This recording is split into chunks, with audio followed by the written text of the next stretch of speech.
you everyone for joining. Our topic today is recession-proofing your talent acquisition team.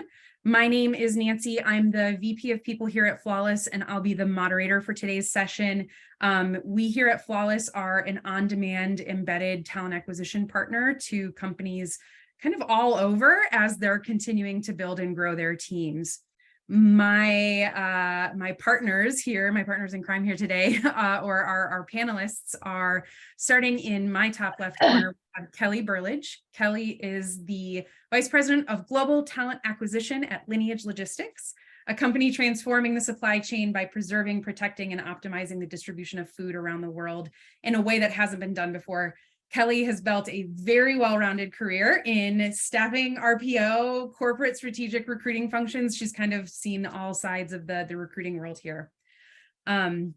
Next, we have Greg Rossi. Greg is the Senior Director and Head of Global Talent Acquisition at Mindbody. Greg is responsible for not just talent acquisition, but also, if I get this right, L&D, talent planning, performance management, DEIB, maybe some other things, but really kind of all across the board. And Mindbody is a company whose purpose is to help people build healthier, happier lives by connecting the world to wellness. So thanks, Greg, for joining us. And then finally, in the other corner here, we have Crystal Serrato. Crystal is the Director of Technical Recruiting at Samsara, whose mission is to increase the safety, efficiency, and sustainability of the operations that power the global economy. Before joining Samsara, Crystal spent nearly 9 years in talent acquisition at Amazon and many amazing companies before that. So thank you all so much for being here. I appreciate your time. I'm sure the audience appreciates your insights as well. And so we can go ahead and I think get started.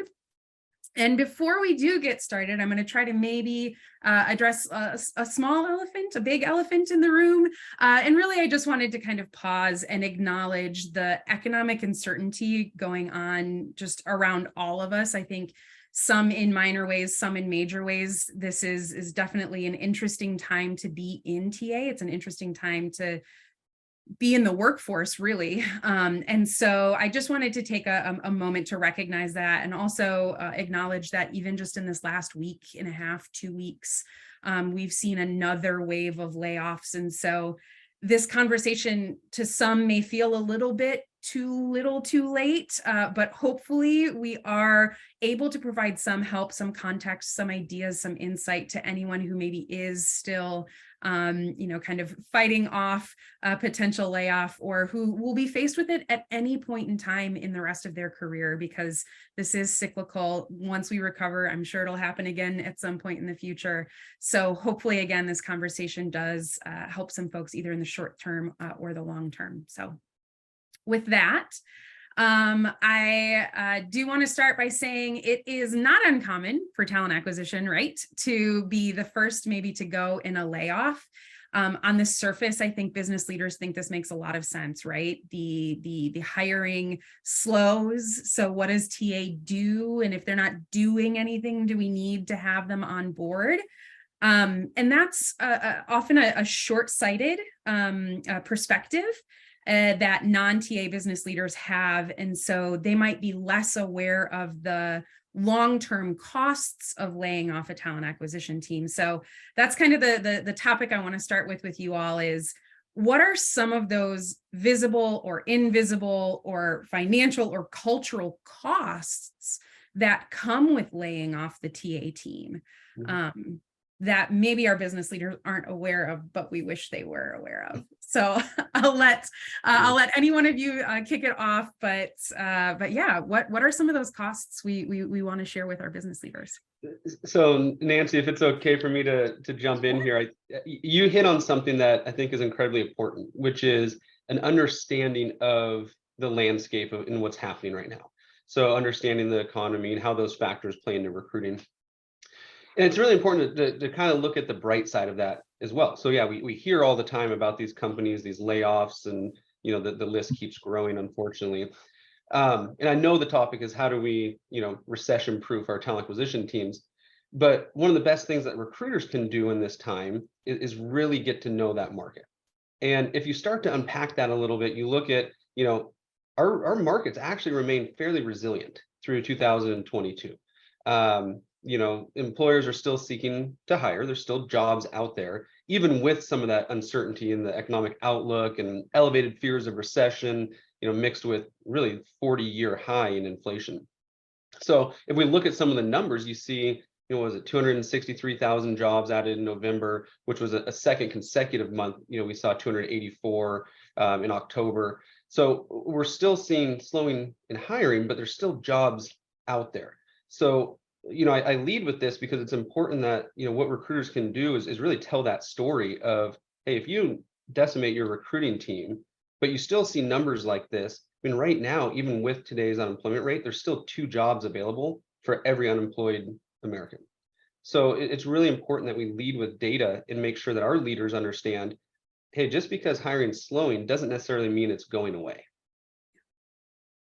It's a really, really, really good point. It's slow, but doesn't mean it just Well, and stops. I would, yeah, and to kind of piggyback from what Greg is saying as well, I think, it's kind of that's really kind of short-term thinking if you really think about it, because you don't just, when you open a role, you automatically recruit, right? Hiring a recruiter, it's an employee. You have to ramp up, you have to train that person. There's a lot of investment that goes into it, just like any other employee at the company. So when you make these kinds of decisions, there's a long-term impact. And so when you really break that down to your business leaders, they see it, they get it. And I think it's something sometimes we need to remind them as well. So I think, you really need a long-term mindset when it comes to your recruiting. Yeah, Crystal, that's really, I think, important call out too, because I think one of those costs we have is time, right? At some point we will start hiring again. And when we do, it takes time to hire that recruiting team back, to ramp them up, to get your hiring managers back in the mode of hiring. And so you lose so much time at a really critical point where you're like, okay, we're ready to hire, let's hire.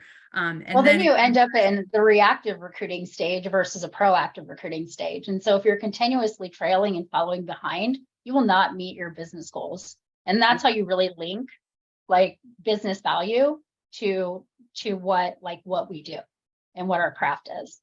Yeah.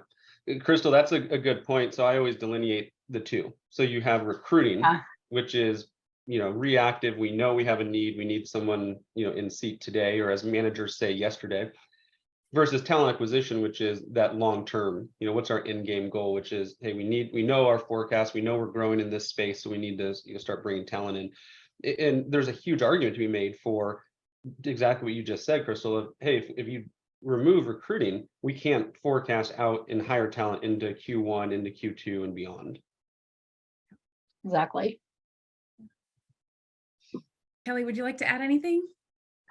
Yeah, it's giving me a lot to think about too, in terms of everything that Greg and what Crystal has said is right on, in terms of short-term thinking. And when you think about looking at things through the lens of people being our biggest asset, and then we make decisions to remove our biggest asset, which are our brand ambassadors, our advocates for hiring, it really is a short-sighted decision. And in most cases, it's usually the first lever we pull. We either pull all of our recs, or we slow hiring, or we pause, or then we start to cut into the team, right? Which is obviously painful to hear.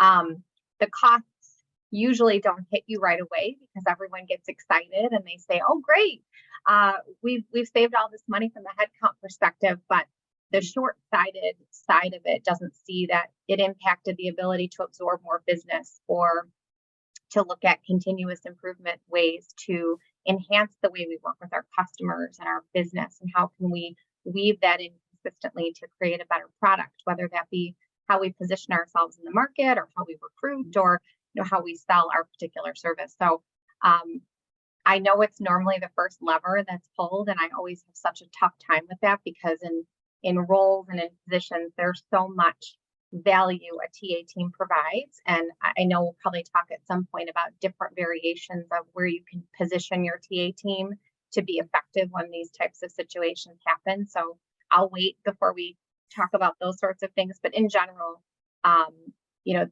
long-term impact of those sorts of decisions can be felt very quickly. And I think if you can work for a company that you can lay out the justification for what recruiters can do in the short term, it really speeds things up for much better conversation. You touched on a really important point in there around kind of what I think of as the cultural costs, right? So many companies have this, our people are our most important or most valuable asset. And actions like this by companies often are seen or perceived or felt by others as being in direct, opposition of that feeling of our team is the most important, our people are our most valuable asset. And so there's this huge cultural cost that doesn't just go away, a month later when the market has kind of calmed down a little bit. These types of layoffs are things that people remember and that people see, and so there's this cultural cost in addition to lost time and money when you're trying to start back up, and in addition to all of the other things we've kind of just talked about. But you also brought up a good point of kind of okay, great. So we can explain to our business leaders the costs of laying off the team, but we probably also have to make the case to business leaders, what else can this team do? What else can talent acquisition do when hiring is slowed, if there is a freeze, if there's a pullback? What can they do to continue to bring value to the company? So Kelly, I know you just said you had a couple of ideas. Let's jump right into them, and then we'll get Greg and Crystal's thoughts as well. I'd love to hear what the chat thinks too while we're talking.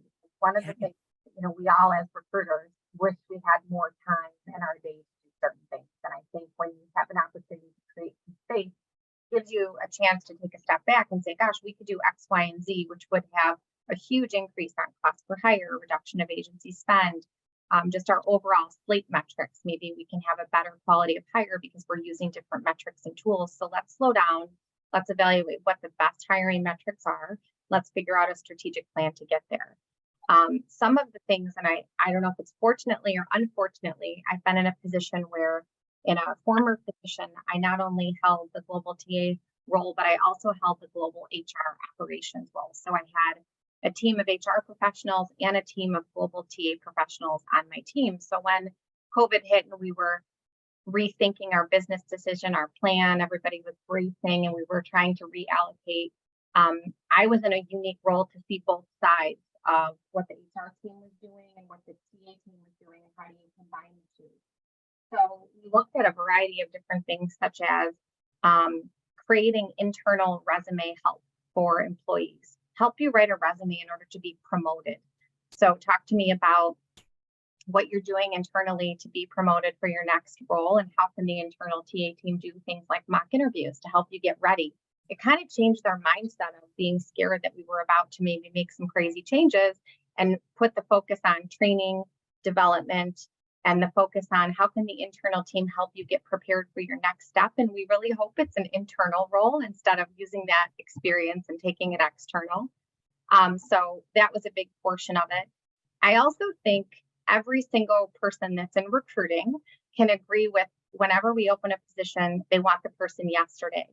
And typically the notion of working with an agency is comfortable because they have a bench of people that they're traditionally working with. Whereas when you have internal recruiters, typically their workloads are so high, they don't have enough of space and time to create a bench for things like retirement or succession planning. And so by doing that, it really allows you to have their team build out sourcing strategies for upcoming needs that they would have, and have those conversations to start to nurture in order to help create a much better bench for upcoming needs in the near future. And then I'll stop talking after this one, but I have so many more. So, job descriptions. So you and I can all probably agree, every company across the planet could probably do better at their job descriptions. And so challenging the team to think, what would you want to see in a job description right now, given the climate is different? What do we want to lead with? Making sure our EVP is woven through what we do. So doing exercises where you're repurposing the team to build the foundational level on things like your ATS, the people, the triggers, the terminology, the way you're approaching the candidate, and then offering different services to the employees that you work with.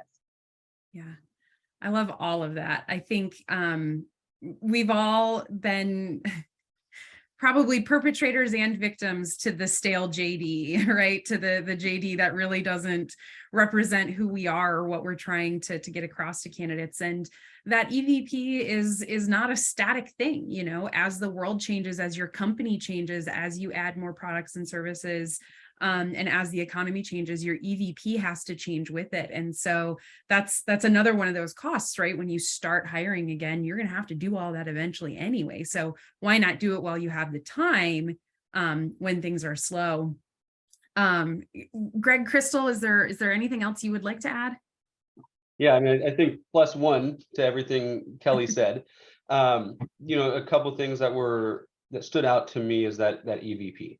So as I think about the market right now, and you know, for those of you that were on earlier listening to me talk about, you know, board of directors slides and things, we're continuing to see that top talent is going to be employed.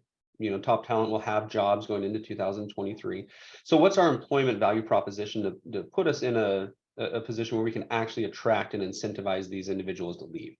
And so that's going to be things like really doubling down on your, whether it's your value proposition, your benefits, your wellness days, and some of those things, and putting yourselves in a position that you can actually, you know, be competitive in attracting that talent. So if I look at what we've done with my team recently, we've volunteered some talent acquisition resources to partner with marketing. And, you know, if you go out to our LinkedIn page, you'll see a series of videos that we've put out. You'll see some rebranding of our core values. You know, that is a huge piece. And now it provides a recruiter an opportunity to have another feather in their cap or to build out their skill set as well. So we've done a lot there. We're also looking at things, you know, like Kelly talked about, you know, expense management, and that's a whole nother thing that we can get into. But, you know, how do we save some money by evaluating the partnerships that we have, external engagements? So if the goal is for us to save money, you know, have someone on your team look at, you know, your LinkedIn spend, your Indeed and Glassdoor spend. And it's amazing when you start to think about those contracts, how they compound year over year. But there's a lot of new offerings that you can move funds around. You can, you know, make deposits in different buckets. And so we spent a little bit of spent some calories looking at how do we tighten up some of our non-headcount expenses as well. And that's proved incredibly valuable, especially as we build out budgets going into the new calendar year. That is such a good point. You know, whenever it comes to that money, there's always like what's coming in and what's going out. And you know, payroll is often one of the biggest buckets of the what's going out, but there are other pieces, there are other elements that you can make some savings in. Yeah, and let's be honest, Nancy, talent acquisition is a cost center. We are not a profit center. So unless you are charging your business per hire, we are not bringing money in. So you have to be creative in how do you sell that value of, hey, the people that we bring in drive business growth, help us hit, you know, whether it's company OKRs or it's financial revenue goals. But yeah, we are not a profit center. Yeah. We're not a profit center ourselves, but profit centers would not exist without us. And so that's the funny relationship between the two. You used the feather in the cap analogy, and that made me think about how every recruiter I've ever recruited or talked to, we always end up inevitably having that conversation of like, how did you get into recruiting in the first place? Because very few people have like a plan to become a recruiter or study it, you know, from a young age or anything like that. And so I think the interesting thing about talent acquisition teams is that many of them are actually already coming to the table with many feathers in their hat. And it's really just about understanding who are the people on this team beyond just recruiters. You know, did they start their career in marketing or sales and they got into recruiting? Could they go back to marketing and sales for a period of time? Are they, you know, I've seen communications and journalism folks or marketing folks that could also make some changes. So I think that's one element that when you're caught up in that conversation of costs and expenses and you're just trying to like take things off of that budget or that spreadsheet, you can lose those things. But if you're saying, who are these people? What do I really have? What can they do? And how could we move them to a profit center? That becomes pretty compelling too, because not only are you moving them to a profit center, but you're also removing the expense of hiring someone into that profit center, because every hire we make costs something as well, you know? So if we can transfer our internal people, that's always really great. And if we're using the skills they already have, it can also save a little bit of that time and that concern around training costs or expenses of cross-training or retraining folks for these other departments. So yeah. Crystal, would you like to add anything else to the, how else do TA teams add value? Yeah, well, I think TA teams, they're so much more complex than adding a hiring value. Our organizations are incredibly complex with like our ATSs, our CRMs, all the systems we use, branding, DEI initiatives.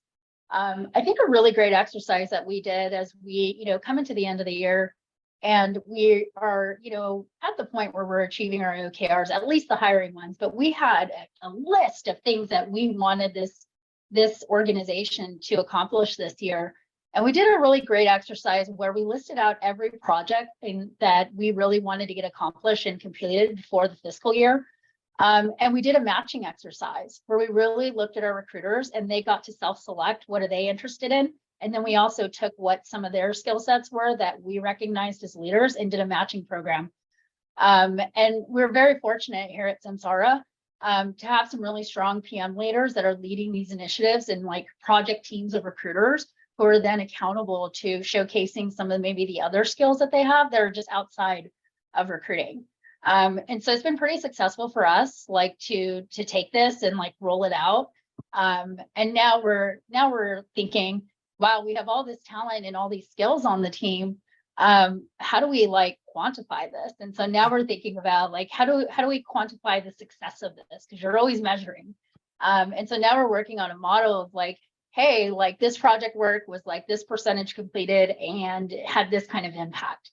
Because we really want our recruiting team to really come away feeling that success and that ownership and that stake of like, wow, I did this. So I think just knowing that there's so much more that happens under the scenes within our organizations is really important in mapping that out. Yeah, that is so important. One of the attendees just posted in the chat that recruiting is an investment, not an expense. And that is such a key like phrase and mindset. And again, something I think that business leaders forget. I mean, shoot, we even often forget. And it's funny too, because the sort of next area of questioning I was going to get to was one of the ideas we've just talked about is, rotating our team, our TA teams into these other departments, into these other areas. And there's a lot of benefit to that, right? There's a lot of benefit to having your recruiters experience what it's like to work on the teams or with the people that they'll be recruiting for a couple of months from now. And it's another part of like, let's invest in our people, let's invest in the process, let's invest in the future versus looking at these really short-term costs. And so I'm curious if any of you have thoughts on what are some of those other benefits that you might see for either the recruiters themselves or the teams that we might rotate people into. If we put our TA teams in sales for a little while, what's some of the magic we could find? And if we move them into project management, all that kind of good stuff. So, yeah.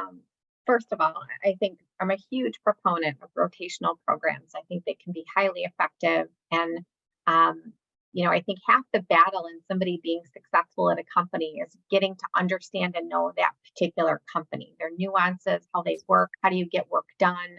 And so if you've got individuals that are there and they already know those things, that's half the battle in terms of getting somebody to be successful. And where we've seen successful transitions in terms of rotations and kind of plucking people out is taking people from a pure TA role and putting them in an HR role.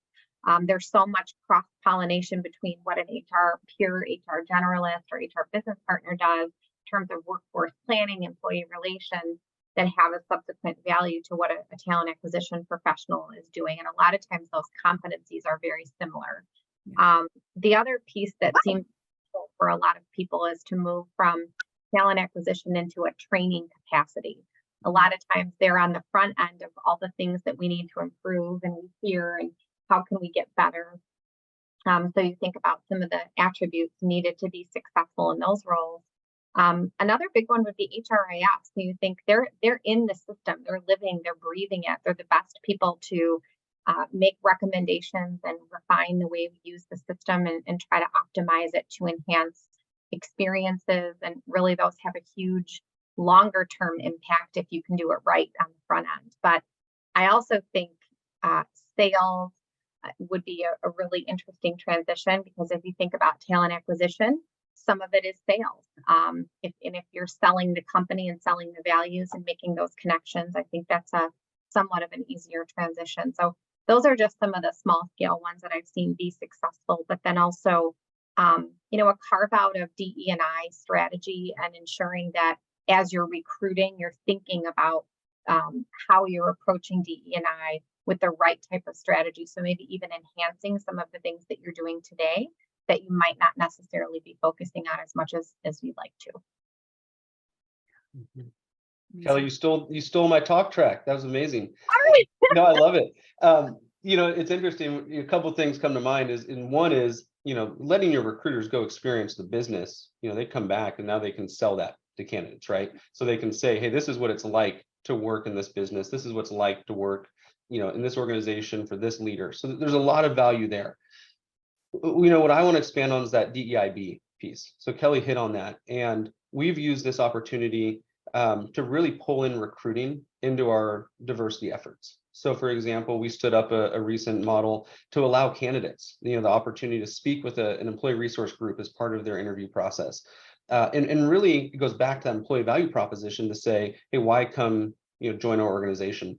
So I would encourage anyone, if you're not already working incredibly closely with your company's DEIB, whether it's a specialist, a director, whoever owns that body of work, to take this opportunity to figure out how can you find that intersection there, and make sure that those two groups are working in parallel, or not so much in parallel, but there's cross-functional opportunity for those groups, that you're providing candidates opportunity to speak to ERGs. You're making sure candidates understand that your organization prioritizes diversity and inclusion. Looking at opportunities to tell the story of diverse leaders in your organization growing through through succession planning and some of those things. So if you're going to invest a resource, I would strongly encourage you to offer up a TA resource into that diversity space. Yeah, that's amazing. Crystal, did you want to add anything? I would say that, over my career, I definitely have been fortunate to see a lot of recruiters pivot into different, places within the business, whether it be sales or account management or HR. And I think I think the one thing that I've really seen that's been successful is kind of keeping up that networking. And really, if you have a true interest in like exploring another, and let's say it be sales, I always encourage recruiters, like, go, set up a coffee chat, set up be curious, maybe do some shadowing, ask if you can do that. I think there's really something to be said about being proactive too about it, not and putting yourself out there. So this is definitely an area where I've always encouraged recruiters to kind of explore and go see like what it's really about. And I think as we moved into the virtual world, I also, myself, I think about like, I feel like you lose a little bit of creativity, like now that we're all screens. And so the lost art of networking, like I proactively even do it myself, even just being here, right? And so I think for recruiters who might be searching or might be, searching for that new opportunity, it's like, make that time for yourself. I think it's really important to be curious and to explore. And you'd be surprised, like what you learn on that side. Yeah, that's amazing. Curiosity is so important. Absolutely. Yeah, I'm a big believer, Crystal, as well. And I tell my teams this all the time, and maybe it lands differently for each individual, but I don't want anyone in the same role next year. So, and I say this, whether it's a recession, whether there's economic concerns, or whether it's, booming like it was, 12 months ago, we should always be looking at, what's our next move. And people ask all the time, does that mean you want me to quit or leave the organization? And that is in no way the case. It's that, as leaders in the space, we should measure ourselves on, did we export top talent? And what are we doing to grow and promote? And giving people the opportunities that, that Kelly and Crystal shared. That's exactly what our role as leaders is So some of this, we're having these conversations because of, again, looming concerns of interest rates and, market crashing and all that. But some of this goes, it's just best practice altogether. So I would encourage you to have those conversations with your team. Yeah. I think some of the ideas we just talked about are interesting because I kind of phrased the question as what's the value to the employee, maybe to that TA person that we retain, to have them rotating in these other areas. And Greg, I think you started to touch on it. Part of the value actually kind of circles back around to creating value for the business, which is they have more time to build stronger relationships with hiring managers and interviewers and get them more trained and able to sell the company better in the future. And so that's going to make your hiring in the future more efficient and more cost effective and all of those things. I think in recruiting, there's this, never ending conversation of transactional recruiting versus relationship-based recruiting or strategic recruiting and all of these things. And I think many folks would agree that transactional recruiting is probably the worst way to go about it, and that relationships are important and creating a good experience is important. And so the more a recruiter can speak to candidates from that firsthand experience, from really knowing, I think the better, because candidates are smart, they're going to read through the fluff that any recruiter throws out at them. And so these rotational programs give your recruiters the opportunity to say, yeah, I spent 6 months working with the sales team and I learned this, that, and the other thing.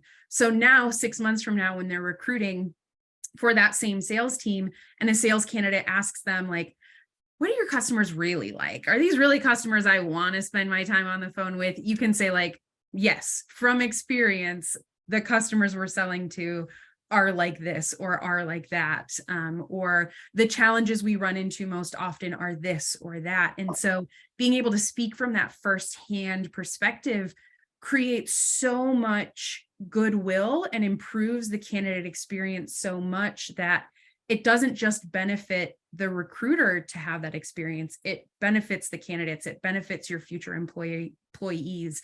It benefits the business in the long run as well. So there's a lot of good reasons to consider these rotational programs, not just for the short-term win of maybe moving them into to profit parts of the business, but also those longer terms. They're just going to be better recruiters after it, Yeah, Crystal, I love that. did you want to add anything? Oh, sorry. Go ahead, Greg. No, I love that. You're making deposits and hopefully getting dividends on the back end of it. Exactly. No, I just think absolutely. And we also just, we did some experiments with rotating recruiters, just even internally to teams that, teams that had bigger gaps, hiring gaps, and where other teams didn't. And so for us, it was so interesting to watch recruiters who had maybe traditionally been in sales, but then they were in tech. And it's just I think even that is super beneficial to really understanding the complexity of a company and all the different hiring components and things that we do in order to make the whole thing work. So I think that's, there's some value even with that piece as well, beyond going to, outside the org. That's a really interesting point too, because I'm hearing more and more this conversation of, are companies looking for specialized recruiters or generalist recruiters? And that might be something that changes based on the size of the company or the stage of, the company or the broader, greater economy. But I think that this is an interesting time to say, if your strategy is shifting to one where generalist recruiters are more valuable to you as a business, and you've got a team full of specialists, this is the perfect time to make them generalists, to teach them how to become technical recruiters, because they already know your business, they already know your EVP, they already know all of the other really important stuff. And so how can you help them expand into these other areas that, again, continues to add value to the business as well. So I definitely saw a trend around specialization. And I think being a utility player is super important.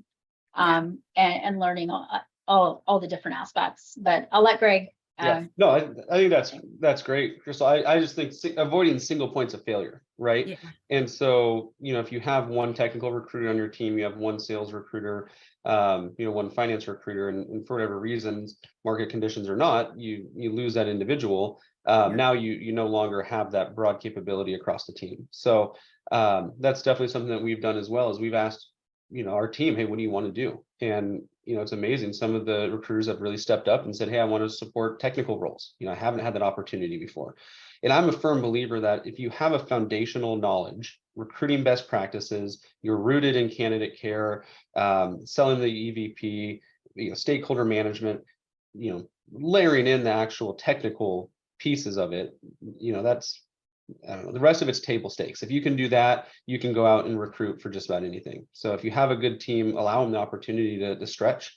Stretch assignments are a huge way to kind of push the limits and see if they can thrive. Yeah.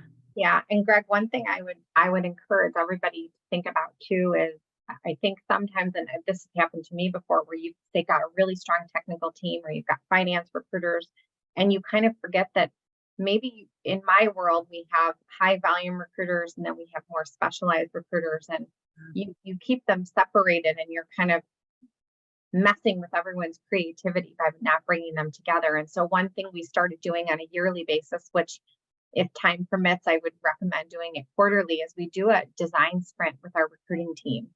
And it's really intended to get people in a brainstorm environment where you come up with a creative list of as many things as possible.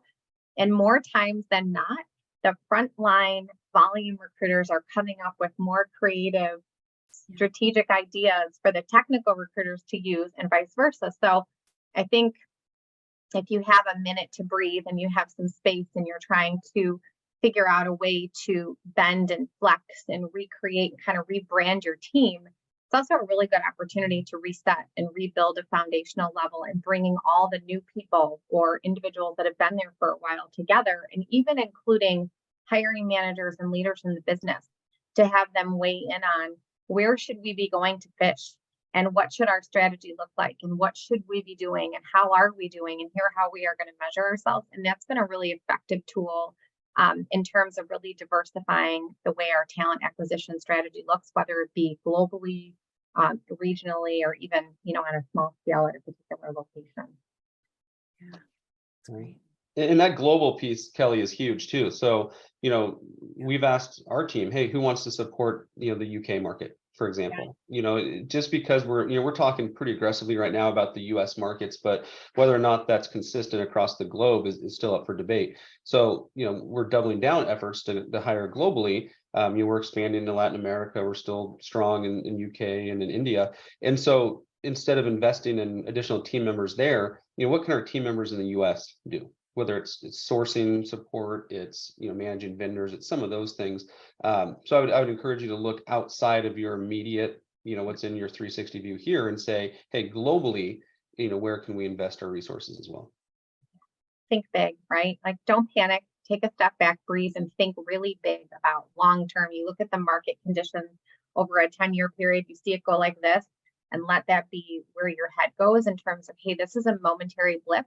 And in order for us to create, a resilient and sustainable future within TA, we need to make sure that we're thinking differently. We're giving them opportunities to new things. So when we are ready to get back to crazy town, they're all well equipped to handle the rec load that, is just right around the corner. Everybody knows it. It's just a short blip. It's always, the recruiters always are like, I'm running out of recs. I'm like, no, you're not. Don't worry. More are coming. But It has a different sense of the way you approach work. Yeah, there's always more just around the corner. Even in slow times, there's always more.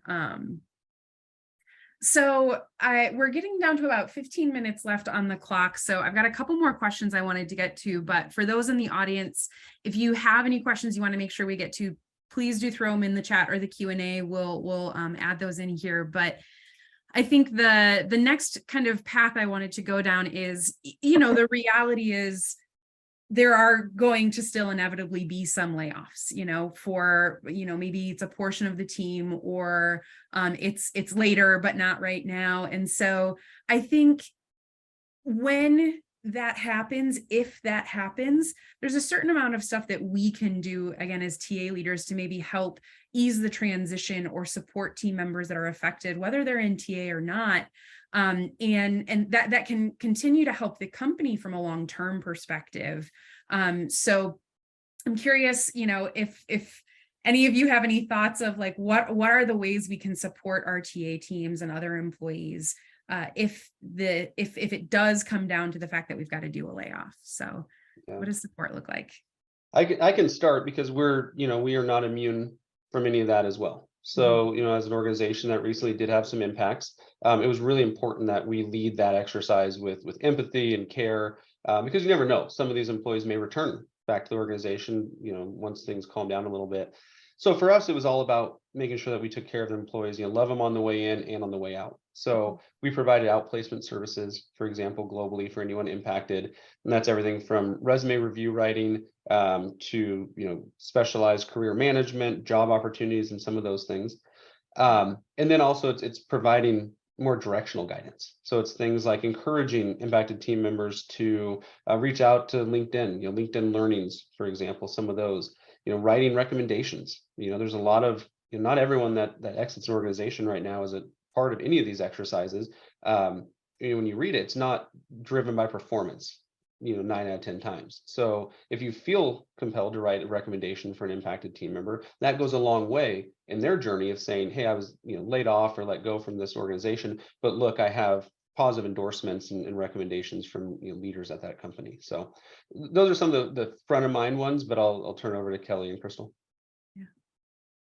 Yeah, the empathy one's huge. I think you've got two buckets. You've got the people that might be impacted that you're trying to handle in a really delicate way. So you offered some great suggestions that I think are great. I think I saw somebody in the chat put a great suggestion. I forgot the person's name, but opening up office hours during the week for individuals to network. So whomever said that, great suggestion. And I think that was me, Kelly. Oh, that was you. Okay. Good job, Greg. Good job. Great suggestion. I also think when anytime there's any level of change, the need for consistent communication is huge. So whether you're making new decisions, good decisions, bad decisions, to communicate transparently with everyone is key. And then you've got this bucket of people that are here still, that have a bit of survivor's guilt, right? That feel weird and awkward and uncomfortable, and they're going to obviously be very unproductive for a period of time because they're concerned. And so I think reigniting what your company does and getting people rallied around what the purpose of the company is to get people re-engaged, even doing contests or just, ways to distract people during this time. Even having your teammates help those individuals that are impacted with networking, referrals, helping those individuals write their resume and give recommendations to individuals that have been impacted. Because it's a weird teeter-totter effect, right? You've got the people leaving that you're trying to be really cognizant of, and then you have people that are still there that are still uneasy about it. So it's maintaining that constant communication during the entire process is key. Yeah.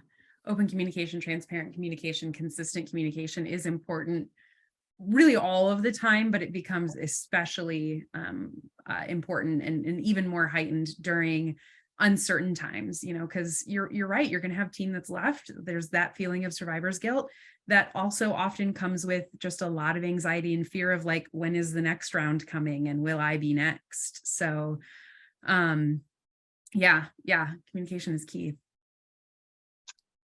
Yeah, I mean, I would just reiterate the empathy and communication piece being and transparency. I think that's another big component. I think, I also wouldn't want to forget like what happens after departures. And I think we've all seen like our communities, like what's been going on within our community. And, like I have a lot of people in my network that I managed in the past or worksite, peers that are in this situation. And I've reached out, and even some that I saw on this call today, on this webinar, that I reached out and offered and said, hey, if you need a reference, let me know. Or if you want me to review your resume, let me know.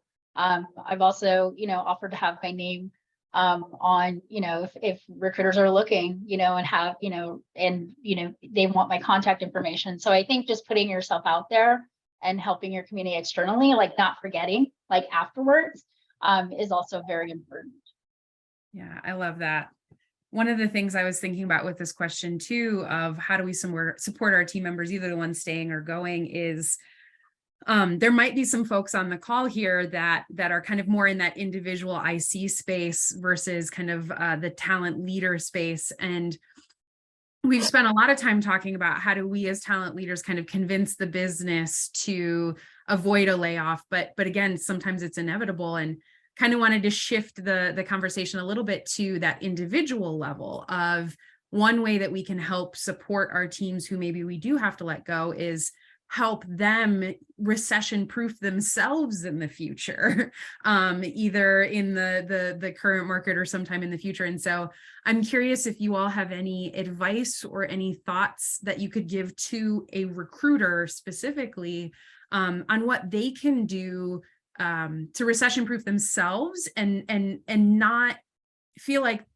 they're just totally at the will and whim of the business, because we all have some control, right? So your ideas. It's the best feeling in the world when you're in the driver's seat, right? Like when you know that you've got many options. And right now, as much as the market is shaky, and I just got an update yesterday from Weisel that had a list of everyone impacted from different layoffs.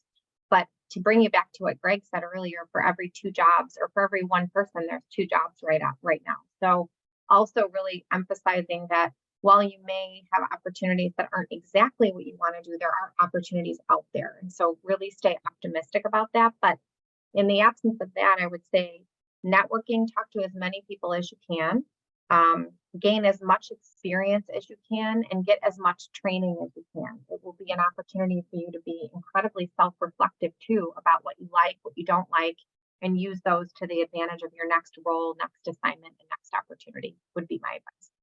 I love that. Yeah, that's such good advice, because you never want to wait, right? So it's being proactive with your networks. It's continuing to sharpen your craft. So, maybe now is the time, if you thought about getting certified, maybe you want to get certified in diversity sourcing, or maybe you want to get certified in, a particular skill set, maybe it's project management.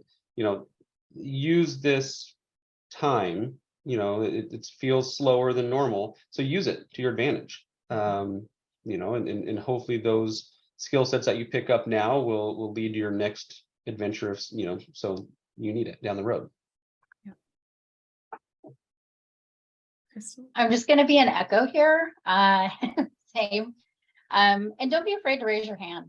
I think, especially for things that might move you a little bit outside of your comfort zone, I think that's really important. There's a lot of work to be done at any company.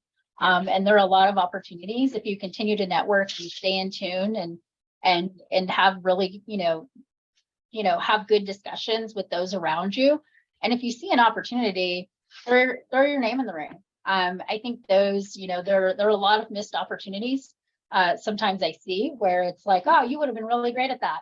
And then of course, developing your skill set. I've been speaking to recruiters in the industry who've been laid off and stuff. And, they've been telling me, oh, I'm doing my Google project management training. And I'm like, oh, that's excellent.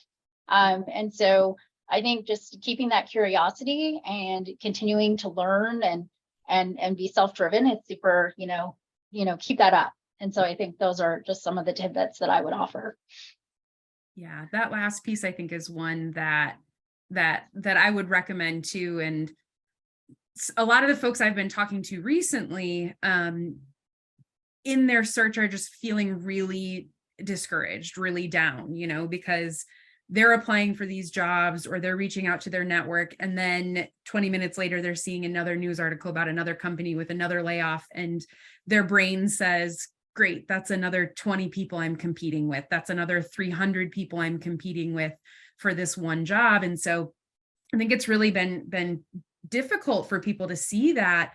And that's where I think you can say, great, you're competing with this other crowd, maybe a larger crowd of candidates than you thought you were going to. How are you going to differentiate yourself in that crowd? How are you going to stand out from all those other folks who are also looking right now. And I think things like, I'm working on a certification, or I have finally taken this as an opportunity to, this is my problem, read all of those leadership books that I bought, but didn't read when I bought them because I just couldn't make myself do it. You're like, now I've read all of them, or to engage with the community in other ways.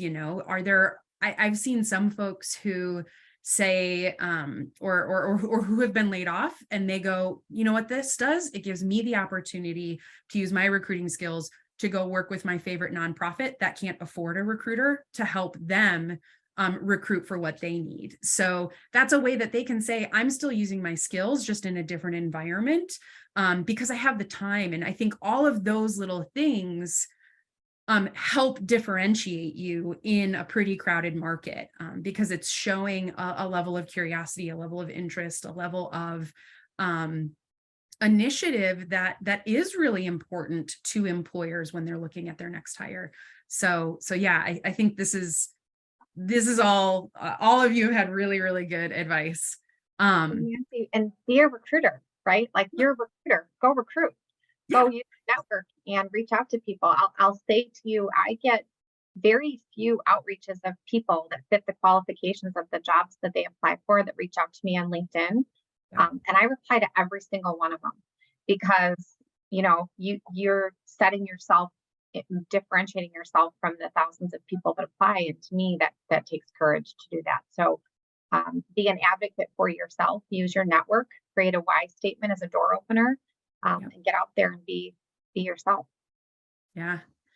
We did just get a question in the Q&A related to what we were just talking about, which is, besides a PM certification, what other certifications are best for recruiters? What are these other areas that would help differentiate them? So I touched on the diversity sourcing certification. I think right now that's super important to the candidate market, is making sure that we are an equitable, diverse organization. So I would encourage that one. Obviously, we talked about project management. That's a great one. If you're recruiting for a particular skill set, it's not a bad thing. If you're a IT recruiter, it's not a bad thing to take some, online courses on, the skill sets that you recruit for. You don't have to get deep into it. You don't have to become a programmer, but just understanding the basics. So those are kind of the ones that come to mind, but I'm sure there's a whole host of others. We do have people on my team right now taking, PHR and SPHR courses as well. And that goes beyond recruiting. So if you're thinking about, hey, I want to be a well-rounded HR professional, not just in the recruiting and sourcing space, something a little bit more broad like that can definitely be, to an advantage. I'd add coaching. Yeah, I would say the most requested that I get are like basic analytics. Google Sheets, like the number one requested training I've had from recruiters is Excel. Yeah. I just thought, and I think there's a ton of value in that, because we're so data centric. And so if recruiters have those basic fundamentals, that's invaluable. And so, or anything like any kind of training with like the G Suite, I think also, as somebody who transferred from a Word environment to a Microsoft environment to G Suite, it was challenging for me. And I will confess, I did some videos because I was like, I need to wrap myself up on this. And I see Chris here, and I think I know Chris and have worked with him in the past. And so, yeah, I would highly encourage, and a lot of these are free online. So I think there's a lot of opportunity there to leverage what's out there, and really improve just these skill sets. Yeah, they're highly valuable. The Excel one is huge, and I wouldn't have thought about that, but as soon as you said it, I was like, yes, Excel. The bane of pivot existence, right? But you brought up some good ones. I think AIR's training to do CDR, which is certified diversity, certified internet recruiting, if you're doing strategic sourcing and you're trying to figure out the right Boolean search. I also think sometimes it's less about the certifications and more about the training and the content. So those snippet courses, like through Coursera and through different organizations that provide the smaller bite-sized morsels of information. Another big one that I encourage recruiters to leverage is communication and presentation training. How much more effective can you increase your presentation skills when you're presenting a candidate or when you're speaking in public? There's a variety of different trainings that can be found there as well. Yeah. Yeah. I think the public speaking, presentation, all of that is really important. And the one I would add to the list is coaching. You know, so much of recruiting is coaching your hiring managers and coaching your candidates and that kind of stuff. So how do you coach the folks that you work with, your stakeholders, so that they're successful in the process? And it's a pretty interesting transition, I think, from recruiting to coaching, but that's definitely a skill that would help. We just hit the 1 o'clock hour. And so I wanted to say thank you to all of our panelists and to all of the attendees. I think we had a really great conversation. I will send an email with the recording and the SHRM code to everyone who attended today. And I'll also add in this last little second, we have ended here talking about training and reskilling and learning new things. And we at Flawless have just launched a new workshop program, and our first workshop in January is going to be offered for free to anyone who would like to attend. It's on crafting compelling value props. And so again, this is a great time when it's quiet to look at your value prop and really say, is this compelling to our audience? So if you or anyone on your team finds that interesting, head over to our website, www.flawlessrecruit.com. Join us in January for that first workshop, and we will see you there, hopefully. Thank you, Kelly. Thank you, Greg. Thank you, Crystal. Thank you for everyone for attending, and hopefully we'll see you at the next one.